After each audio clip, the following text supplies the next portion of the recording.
नमस्कार, स्वराज राजस्थान देख रहे हैं आप। मैं हूं आपके साथ रितिका शर्मा। आइए इस बुलेटिन की शुरुआत करते हैं हेडलाइंस के साथ।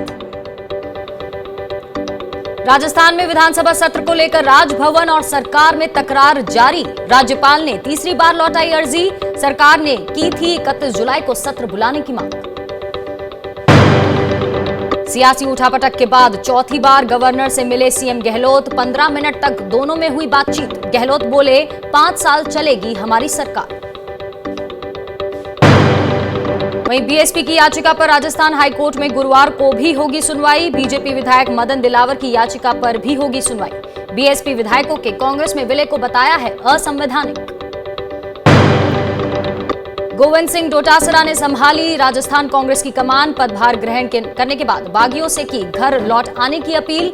सचिन पायलट ने ट्वीट कर दी बधाई।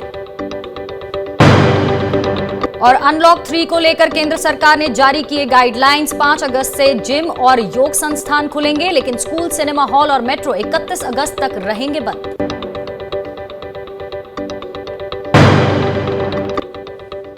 तो राजस्थान की खबरों से पहले इस वक्त की बड़ी खबर आपको बताते हैं। केंद्र सरकार ने अनलॉक 3 के लिए गाइडलाइंस जारी कर दी हैं। 1 अगस्त शुरू हो रहे अनलॉक 3 के दौरान देश भर में नाइट कर्फ्यू हटा लिया गया है। 5 अगस्त से जिम और योग संस्थान खुलेंगे। अनलॉक 3 के दौरान योग स्कूल भी खुलेंगे। हालांकि अनलॉक 3 के दौरान 31 अगस्त तक metro, cinema halls, swimming pool और स्कूल नहीं खुलेंगे। अनलॉक 3 के दौरान भी मास्क लगाना अनिवार्य रहेगा और 15 अगस्त को होने वाले स्वतंत्रता दिवस समारोह में सोशल डिस्टेंसिंग के नियमों का पालन किया जाएगा। आपको बता दें, अनलॉक 3 के दौरान पहले की तरह ही स्टेडियम में कोई मैच नहीं होगा।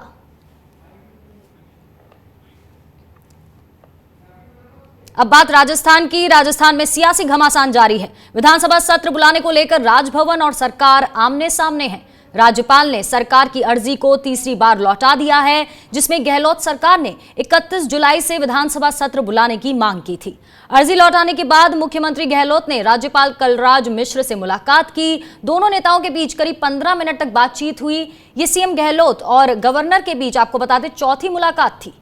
वहीं दूसरी ओर अदालत में भी बड़ी सियासी जंग लड़ी जा रही है। बीजेपी विधायक मदन दिलावर की याचिका के बाद अब बीएसपी ने भी अपने 6 विधायकों के कांग्रेस में विलय के खिलाफ राजस्थान हाईकोर्ट में याचिका दाखिल की है। वहीं जिस पर गुरुवार को दोपहर 2 बजे सुनवाई होगी। ऑडियो क्लिप में भंवर में बुरी तरह फंस चुके बागी विधायक और पूर्व मंत्री भंवरलाल शर्मा राजस्थान हाईकोर्ट की शरण में पहुंचे और अपने खिलाफ दायर सभी मुकदमों को रद्द करने की मांग की। और इन सब सियासी उठापटक के बीच गोविंद सिंह डोटासरा ने प्रदेश कांग्रेस अध्यक्ष का पद संभाल लिया। सचिन पायलट के बागी होने की वजह से उन्हें प्रदेश अध्यक्ष के पद से हटाकर डोटासरा को यह जिम्मेदारी दी गई थी, जिसकी औपचारिक तौर पर आज ताजपोशी की गई। वहीं राज्यपाल के फैसले के खिलाफ यूथ कांग्रेस सड़क पर उतरी और प्रदर्शन किया।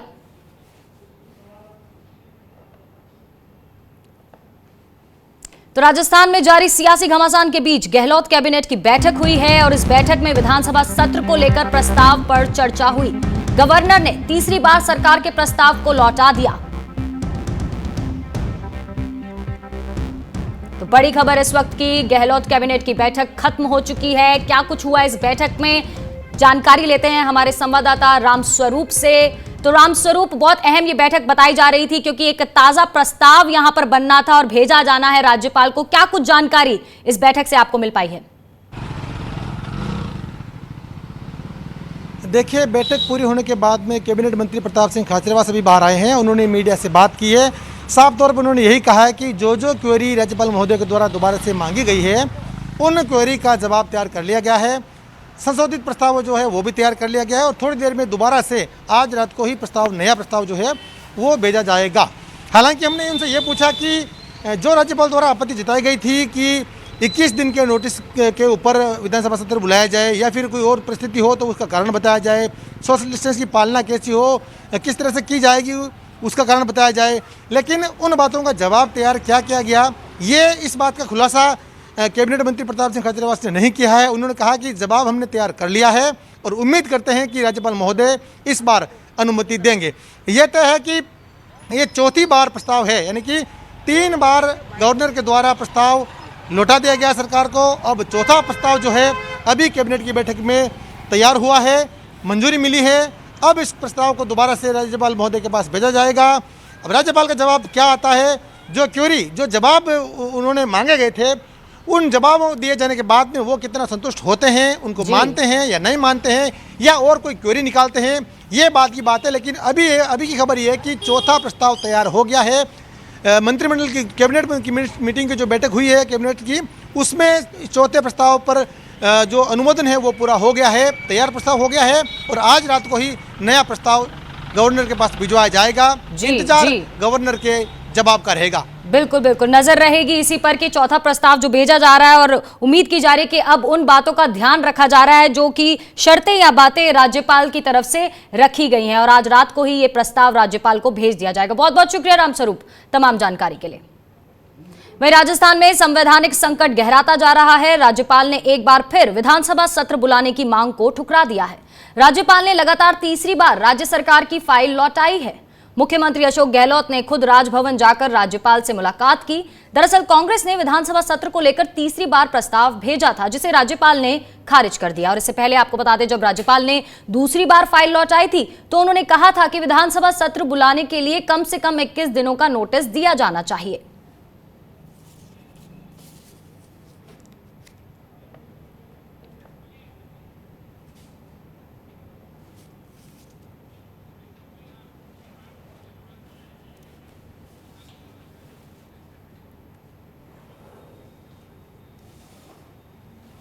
चलिए, कैबिनेट मीटिंग के बाद खाचरियावास कुछ कह रहे हैं, आइए सुन लेते हैं। सब करनी है, मंत्री फील्ड में जाए, रोज सेक्रेटरीट जाए, ये सब जिम्मेदारी मंत्रियों की जो हम निभा रहे हैं। प्रस्ताव को लेकर बता दीजिए। देखिए, प्रस्ताव गवर्नर साहब के पास अभी बना के भेज दिया गया है। मुझे पक्की उम्मीद है डेडलॉक टूट जाएगा और ये सारा का सारा डेडलॉक खत्म हो जाएगा और विधानसभा सत्र की जल्दी ही, मैं उम्मीद करता हूँ भगवान की दया से, हमारे गवर्नर महोदय जिनका हम बहुत सम्मान करते हैं, वो निश्चित रूप से विधानसभा से आपने बताया है, तो क्या 21 दिन माने इसको शुरू? देखिए, हमारी डेट क्या है वो डेट मैं अभी आपको इसलिए नहीं बता सकता। डेट तय करना सारा जब जाएगी गवर्नर साहब के पास, वो घोषित करेंगे तब हो जाएगा। डेट डिसाइड करना अब तो यहाँ से जाएगी, फिर गवर्नर साहब डिसाइड कर देंगे, आपको पता चल जाएगा सारा का सारा। वही विधानसभा सत्र को लेकर राज्यपाल के इनकार के बाद मुख्यमंत्री अशोक गहलोत चौथी बार राज्यपाल से मिले। दोनों की मुलाकात 15 मिनट चली। राजभवन जाने से पहले गहलोत ने कहा कि प्रेम पत्र तो पहले ही आ चुका है, अब मिलकर पूछूंगा कि क्या चाहते हैं। नोटिस की शर्त को लेकर गहलोत ने कहा कि 21 दिन हो या 31 दिन, जीत हमारी होगी। 17 साल में पहली बार किसी गवर्नर ने इस तरह के सवाल किए हैं। आप समझ सकते हैं कि देश किधर जा रहा है।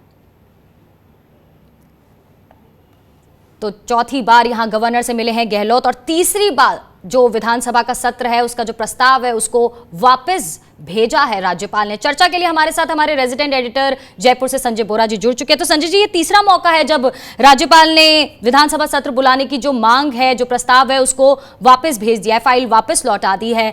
जिस तरह से हमने पहले भी बात करी थी कि ये जो मुद्दे थे, ये जो शर्तें या बातें राज्यपाल की तरफ से रखी गई थी, कहीं ना कहीं इन पर तनाव आगे और बढ़ेगा, और ये देखिए फिर से ये मामला लंबा खिंचता हुआ।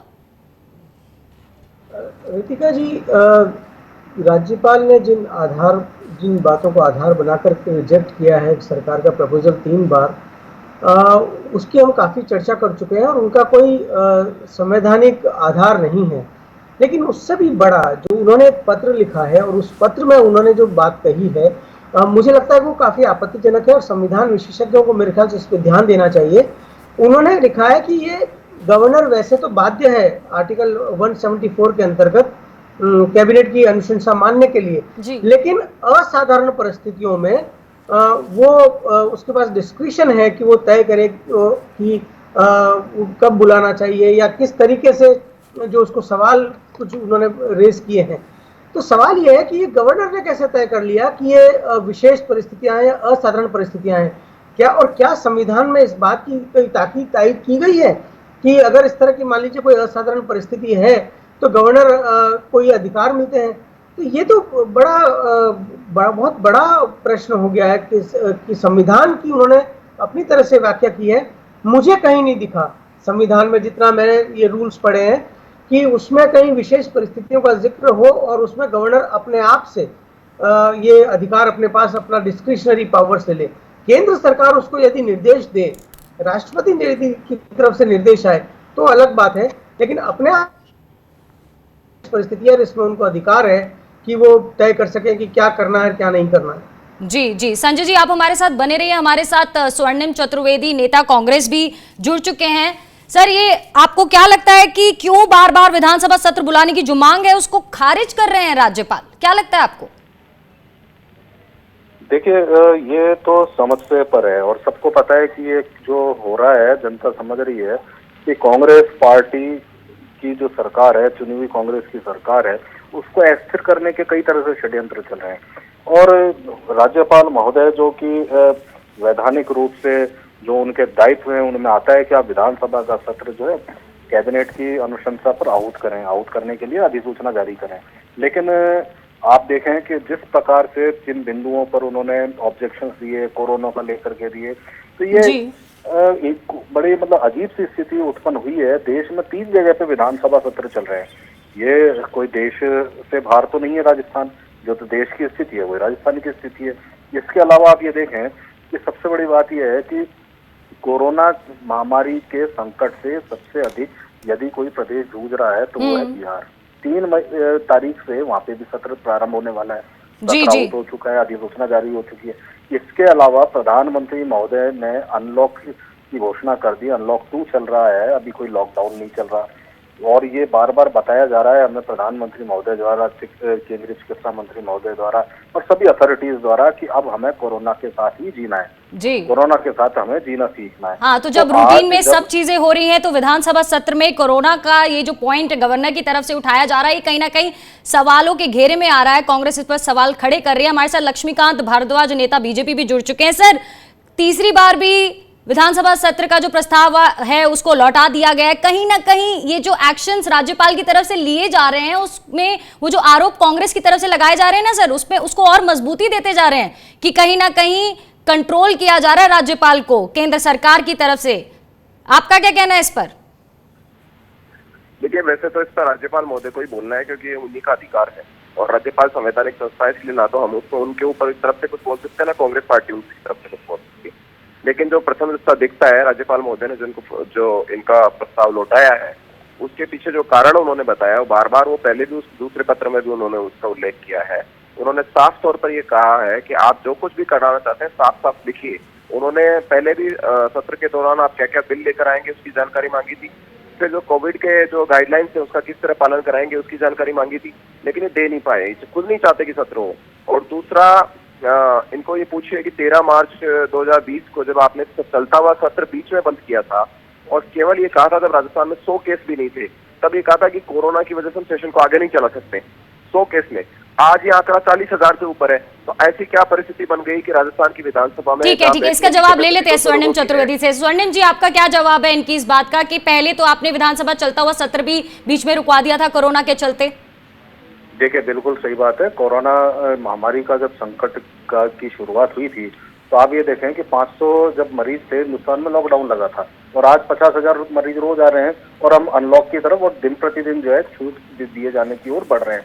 ये केंद्र सरकार का द्वारा किया जा रहा है। दूसरी चीज मैं ये कहना चाहता हूँ कि भारतीय जनता पार्टी के विधायक, भारतीय जनता पार्टी के ये नेता जाकर के किस लिए ये कह रहे हैं कि विधानसभा सत्र ना बुलाया जाए, ये प्रश्न तो उनसे निश्चित रूप से होगा, क्योंकि आपने जब विधानसभा का चुनाव लड़ा, विधायक बने, आपका दायित्व बनता है विधानसभा की कार्रवाई में भाग लीजिए। दूसरी चीज मैं ये कहना चाहता हूँ कि राज्यपाल महोदय द्वारा जो ऑब्जेक्शन लिए गए कोरोना महामारी को लेकर के, और ये कहा गया कि एक इस तरह का बात आई, कई जगह पे भारतीय जनता पार्टी के नेता रिपोर्ट करते हैं कि 200 विधायक और 1000 कर्मचारी जो है ये किस प्रकार से वहाँ पाएंगे, किस प्रकार से सोशल डिस्टेंसिंग रहेगी, तो मैं ये बता देना चाहता हूँ। ठीक है, तो यहाँ पे सवाल जवाब वार पलटवार का दौर जारी है और कहीं ना कहीं ये जो पायलट खेमे और अशोक गहलोत के बीच में जो लड़ाई थी वो शिफ्ट होती है, अब राज्यपाल वर्सेस अशोक गहलोत होती हुई नजर आ रही है। और आज कैबिनेट की बैठक भी हुई है। संजय बोरा हमारे रेजिडेंट एडिटर भी जुड़े हुए हैं। आप दोनों का बहुत बहुत शुक्रिया, स्वर्णिम चतुर्वेदी जी और लक्ष्मीकांत भारद्वाज जी, हमारे साथ जुड़ने के लिए। संजय जी, आपके पास दोबारा आना चाहूंगी। अब जैसे कैबिनेट की बैठक भी हुई, चौथा प्रस्ताव बनाने की तैयारी हो रही है। अब अगर ये चौथा प्रस्ताव भेजते हैं और ये भी अगर खारिज कर दिया जाता है, लौटा दिया जाता है, तो फिर आगे क्या हम सिनेरियो देख पाएंगे? देखिए रितिका, अगर सरकार ने गवर्नर के 2 सवालों का जवाब नहीं दिया तो आप यकीनन मानिए कि ये चौथी बार भी रिजेक्ट होगा। पहला, गवर्नर का कहना है कि वो कौन सी परिस्थितियां हैं असाधारण जिसकी वजह से आप शॉर्ट टर्म में बुलाना चाहते हैं। आप उसका कारण बताइए, स्पेसिफिक कारण कि आप क्यों बुलाना चाहते हैं। जैसे आप फ्लोर टेस्ट लेना चाहते हैं क्या? अगर नहीं तो फिर आप जो सामान्य नियम है 21 दिन के नोटिस का, आप वो 21 दिन का नोटिस दीजिए। अगर इन दोनों सवालों का जवाब नहीं है तो आप यकीन मानिए कि गवर्नर चौथी बार भी लौटाएंगे। अब सरकार के सामने दो ही रास्ते बचते हैं जी।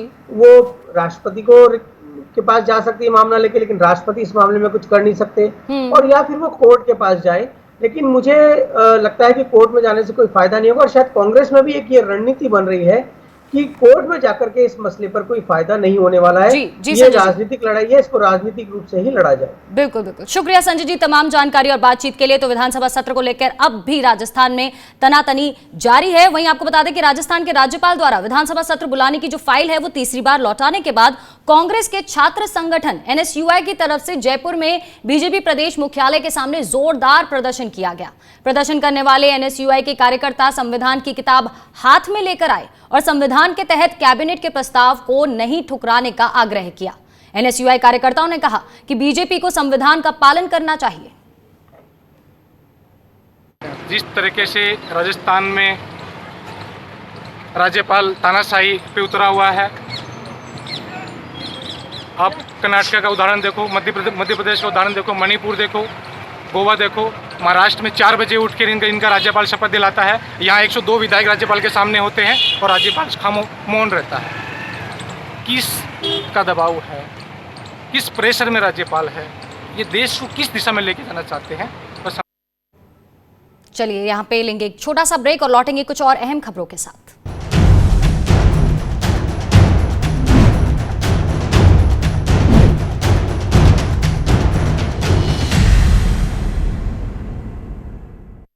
क्या खत्म हो जाएगी MSP? किसान तो कर्जे में जा रहा है, किसान को कुछ भी नहीं बच रहा है। क्या कभी हो पाएगी किसानों की आय दोगुनी? क्यों किसानों से बड़े हैं कॉर्पोरेट के मुद्दे? क्या कभी मिल पाएगी हमारे किसानों को भी पश्चिमी देशों के किसानों जैसी सब्सिडी? क्यों भारत में बढ़ रहे हैं अमेरिका और चीन के कृषि उत्पाद? क्यों किसान के लिए महंगा है कर्ज और कॉर्पोरेट के लिए सस्ता? क्यों कोई नहीं सुनता आवाज किसानों की? जुड़िए मेरे साथ हिंद किसान की बात स्वराज एक्सप्रेस पर। स्ट्रीम कोई भी हो, बेस्ट करियर ऑप्शन के लिए है Bhabha university. Best faculty, world class infrastructure, scholarships, hi tech labs, 27 acre of lush green campus, hostel facility, admissions open for engineering, pharmacy, dental, computer application, management and agriculture. Bhabha University at Hoshangabad Road, Bhopal. Call 91650 25500.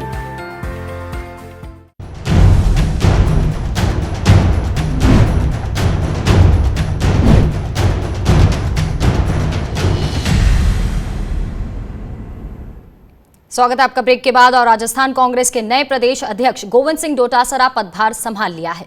Dotasra के पदभार ग्रहण समारोह में शामिल होने के लिए कांग्रेस के विधायक होटल फेयरमाउंट से कांग्रेस दफ्तर पहुंचे।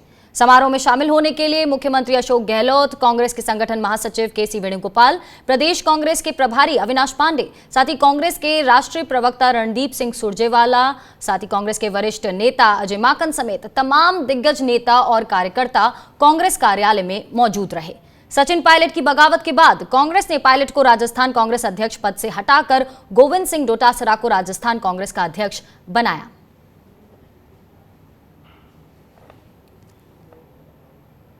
वहीं राजस्थान कांग्रेस का अध्यक्ष पद संभालने के बाद गोविंद सिंह डोटासरा ने बागी विधायकों से घर वापस लौटने की अपील की। आला कमान के समक्ष जाकर के अपनी बात रख करके उन्हें उन कार्यकर्ता और नेताओं के विश्वास पे खरे उतरे जिन्होंने जिम्मेदारी दी थी, जिन्होंने यहाँ तक पहुंचाया था। मुझे पूरा विश्वास है कि व्यक्ति अगर भूला भटका भी शाम को घर आ जाता है तो उसको भूला हुआ नहीं कहा जाता है। वहीं राजस्थान कांग्रेस का अध्यक्ष पद संभालने के बाद गोविंद सिंह डोटासरा ने बागी विधायकों से घर वापस लौटने की अपील की। उन्होंने कहा कि उन्हें आला कमान के समक्ष जाकर अपनी बात रखकर फिर से कार्यकर्ताओं और नेताओं के विश्वास पर खरे उतरें। साथ ही कहा कि अगर भूला भटका व्यक्ति शाम को घर आ जाता है तो उसे भूला नहीं कहते। वहीं आपको बता दें कि कांग्रेस के बागी और बर्खास्त प्रदेश अध्यक्ष सचिन पायलट ने गोविंद सिंह डोटासरा को प्रदेश अध्यक्ष बनने पर बधाई दी है। उन्होंने ट्वीट करके कहा कि गोविंद सिंह डोटासरा जी को राजस्थान प्रदेश कांग्रेस कमेटी के अध्यक्ष का पदभार ग्रहण करने पर बधाई। मुझे उम्मीद है कि आप बिना किसी दबाव या पक्षपात के उन कार्यकर्ताओं जिनकी मेहनत से सरकार बनी है उनका पूरा मान सम्मान रखेंगे। वहीं राजस्थान कांग्रेस के प्रदेश प्रभारी अविनाश पांडे ने एक बार फिर बीजेपी पर हमला बोला है। उन्होंने कहा कि उनका षड्यंत्र भले ही कुछ राज्यों में सफल हो गया हो, लेकिन ये राजस्थान है, यहाँ सत्य की जीत होगी और असत्य की हार होगी। लोकतंत्र जीतेगा और षड्यंत्रकारियों की हार होगी। कुछ राज्यों में वो जरूर सफल हुए होंगे, चाहे कर्नाटक हो, मध्य प्रदेश हो, मणिपुर हो, अरुणाचल, गोवा हो, लेकिन ये राजस्थान है। राजस्थान की एकजुटता, यहाँ के कार्यकर्ताओं की भावना और इस वीर भूमि में निश्चित रूप से सत्य जीतेगा, असत्य की हार होगी, संविधान जीतेगा, लोकतंत्र जीतेगा और षड्यंत्र की हार होगी। और वहीं बीएसपी विधायकों के कांग्रेस में विलय को लेकर एक और याचिका राजस्थान हाई कोर्ट में दाखिल की गई है। बीजेपी विधायक मदन दिलावर के बाद अब बीएसपी ने याचिका दाखिल की है, जिस पर हाई कोर्ट में सुनवाई हुई। बीजेपी विधायक मदन दिलावर की ओर से दलील रखते हुए सीनियर एडवोकेट हरीश साल्वे ने कहा कि बीएसपी विधायकों का विलय पूरी तरह अमान्य है, ये नियम के खिलाफ है। बीएसपी एक राष्ट्रीय पार्टी है, उसका राज्य स्तर पर विलय कैसे मंजूर। वहीं जिस पर कोर्ट ने साल्वे से पूछा कि आपकी याचिका तकनीकी आधार पर 28 जुलाई को खारिज हुई है, केस में अभी कोई मेरिट नहीं है। वहीं बीएसपी महासचिव सतीश मिश्रा ने जज से पूछा कि 6 महीने बाद ये याचिका क्यों दायर की गई है। साथ ही जज ने पूछा कि क्या स्पीकर ने इस मामले में मेरिट पर निर्णय किया है। अब इस मामले में आपको बता दें, गुरुवार दोपहर 2 बजे फिर से सुनवाई होगी। और बता दें कि इस मामले को लेकर मदन दिलावर ने पहले भी याचिका लगाई थी, जिसे सोमवार को हाई कोर्ट ने खारिज कर दिया था। हालांकि अब नई याचिका पर कोर्ट सुनवाई कर रहा है। इसमें बीएसपी की याचिका भी मामले के साथ अटैच है। आपको बता दें कि बीएसपी के 6 विधायक पिछले साल सितंबर में कांग्रेस में शामिल हो गए थे। हमारी जो बहुजन समाज पार्टी की तरफ से पिटीशन थी वो हमने डायरेक्ट की है, तो उसके बारे में ये क्वेरी आई थी कि भाई आपकी डायरेक्ट मेंटेनेबल कैसे है। तो हमने उस पर सेटिस्फाई किया कि रूल 6 जो है Rajasthan legislative assembly members disqualification rules 1989, under rule 6 जो स्पीकर के समक्ष एप्लीकेशन लगा सकता है वो कोई इलेक्टेड मेंबर ही लगा सकता है। क्योंकि हम पार्टी की तरफ से आए हैं यहाँ पे, हम इसलिए वहाँ पे पिटीशन नहीं लगा सकते, इसलिए हमने डायरेक्ट यहाँ की।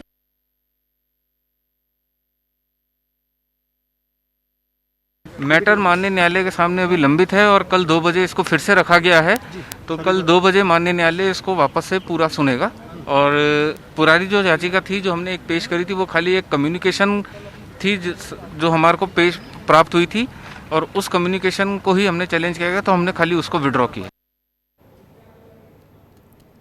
वहीं मुख्यमंत्री अशोक गहलोत के भाई अग्रसेन गहलोत को प्रवर्तन निदेशालय ने दोबारा समन भेजेगा।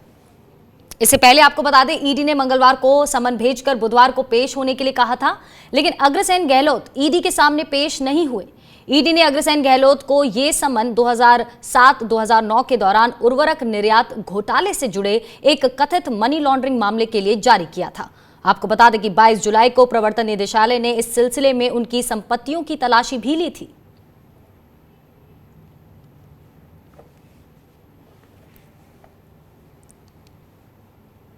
और वहीं राजस्थान के झुंझुनू में कोरोना के सैंपलों की जांच रिपोर्ट अब और जल्दी आ जाएगी। पहले जहां एक सैंपल की जांच रिपोर्ट आने में 4 से 5 घंटे लगते थे, अब महज 1 घंटे में ही रिपोर्ट आ जाएगी, क्योंकि राजस्थान सरकार ने जर्मनी से RNA ऑटोमेटेड की 2 मशीनें मंगवाई हैं, जिसमें से एक मशीन जयपुर SMS अस्पताल को दी गई है, तो वहीं एक मशीन झुंझुनू BDK अस्पताल को दी गई है। हमारे लिए बड़ी फक्र की बात है कि झुंझुनू RT-PCR लैब में ऑटोमेटेड RNA एक्सट्रैक्शन मशीन जो जर्मनी की मशीन है वो हमारे पास आ गई है, जिसकी कीमत लगभग 31 लाख रुपए है। ये गवर्नमेंट ने अभी कोविड स्टार्ट होने के बाद में 2 ही मशीन सप्लाई करी हैं। एक मशीन SMS जयपुर को दी है और दूसरी मशीन हमें दी है। वहीं झुंझुनू के चिड़ावा कस्बे में एक वीडियो सोशल मीडिया पर बहुत वायरल हो रहा है। ये वीडियो हफ्ते भर पहले का बताया जा रहा है। हालांकि अब तक इसे लेकर पुलिस थाने में कोई शिकायत दर्ज नहीं कराई गई है। बताया जा रहा है कि ये वीडियो 22 जुलाई का है, जिसमें गांधी चौक में स्थित एक कपड़े की दुकान में एक युवक और 2 युवतियां आईं और व्यापारी के साथ मारपीट करने लगे। मौके पर भीड़ भी इकट्ठा हो गई। लोगों का कहना है कि पिटाई करने वाले दुकानदार के पड़ोसी थे, इसीलिए मामला थाने पुलिस तक नहीं पहुंचा। और इसी के साथ स्वराज राजस्थान में आज इतना ही। आप बने रहिए स्वराज एक्सप्रेस के साथ। नमस्कार।